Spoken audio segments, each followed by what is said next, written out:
যখন যেটা খেতে মন চাইবে শুধু একবার আম্মুকে বলে দিলেই হলো। এখন আম্মু সেটা কিভাবে বানাবে বা কিভাবে রেডি করবে সেটা আম্মু বুঝে নেবে। তাদের বায়না করার দরকার, তারা তো বায়না করে দিয়েই খালাস। আর এদের দুজনের বায়না পূরণ করতে করতে আমার সারাটা দিন চলে যায়। তারপরেও তো আছে তাদের বাবা, তাদের বায়নাতে আরো ধুনো দিয়ে বেশি করার জন্য। পারলে তো তার ইচ্ছেটাও বাচ্চাদের দিয়েই বলিয়ে নেয়। হ্যালো এভরিওয়ান, আসসালামু আলাইকুম। কেমন আছেন সবাই? আশা করি ভালো আছেন। আলহামদুলিল্লাহ, আমিও ভালো আছি। আপনাদের দোয়া, ভালোবাসা ও আল্লাহ তাআলার অশেষ রহমতে। তো এই তো আজকে ছোট্ট ছোট্ট আম, সাথে 2টা বড় আম আছে, আর আলু আর লাউয়ের আগের দিনকার খোসা আমি রেখে দিয়েছিলাম, সেটাই ভাজি করে নিব। আর সাথে থাকবে রুটি, আর এই যে ছোট বড় মিক্স করা আম। এই আমের হচ্ছে খাটা আর কি, আমের টক। ওই যে বললাম যে বায়না করে দিয়েই খালাস, মানে আজকে কিন্তু আম ছিল না ঘরে। বড় আমগুলো রাস্তার ধারে বাড়ি হওয়ার সুবাদে প্রতিদিনই আমওয়ালা যায়, সেখান থেকে আম কিনে নিই মাঝে মাঝে। আর শুধু আমওয়ালা না,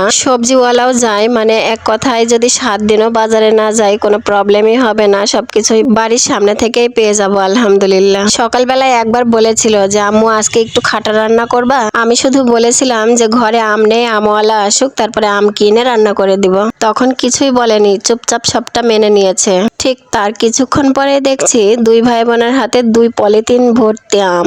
বলছে যে এই নাও তোমার আম, এবার তো আর কোনো সমস্যা নাই। মানে তাদের আজকে খেতে মন চাচ্ছে, মানে আজকেই খেতে হবে। সেজন্য তারা বাড়ির পাশে ছোট্ট একটা বাগান আছে, 2-3টা আমের গাছ, ওইখানে আর কি গাছতলায় গিয়েছিল, গিয়ে আমগুলো কুড়িয়ে এনেছে। ওই যে তাদের আজকে খেতে মন চাইছে, মানে আজকেই খেতে হবে, এটাই তার কারণ। যাই হোক, লাউয়ের খোসা আর আলুর ভাজিটা বসিয়ে দিয়ে ময়দাটা মেখে নিয়ে আমের টকটাও রান্না করে নিলাম। এদিকে তাদের এক্সাম চলছে, রান্নার ফাঁকে ফাঁকে তাদেরকে গিয়ে একটু পড়া বুঝিয়ে দিয়ে আসছি, আর আবারও রান্না করছি। দেখুন দুজন লক্ষ্মী হয়ে পড়ছে, কি সুন্দর। যতটা লক্ষ্মী দেখছেন ততটা লক্ষ্মীও কিন্তু না, ভিডিও করছে জন্য লক্ষ্মী হয়ে আছে। যাই হোক, আমের টকটা হয়ে গিয়েছে, এখন শুধু ঢেলে রেখে বাগারটা দিয়ে নিব।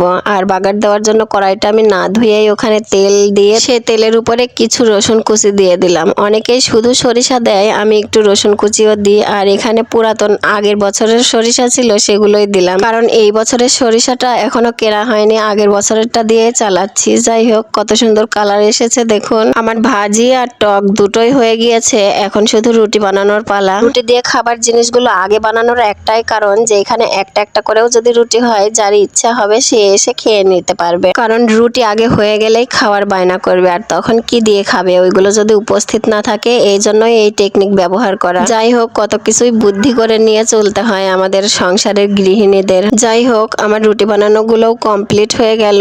আমার আজকের আয়োজনে এগুলোই ছিল, আমের টক আর হচ্ছে আলু আর লাউয়ের খোসা ভাজি। আর দুপুরবেলা কিছু মাছ ভাজি করে নিয়েছিলাম, বাটা মাছ, সেই মাছ ভাজার 4 পিস রয়ে গেছে, সেটা। আর এই যে রুটি, আল্লাহ তাআলা রিজিকে যা রেখেছে এটাই আলহামদুলিল্লাহ। যাই হোক, আজকের মতো এখানেই বিদায় নিয়ে নিচ্ছি। সবাই ভালো থাকবেন, সুস্থ থাকবেন, আর আমাদের জন্য দোয়া করবেন। আল্লাহ হাফেজ সবাইকে।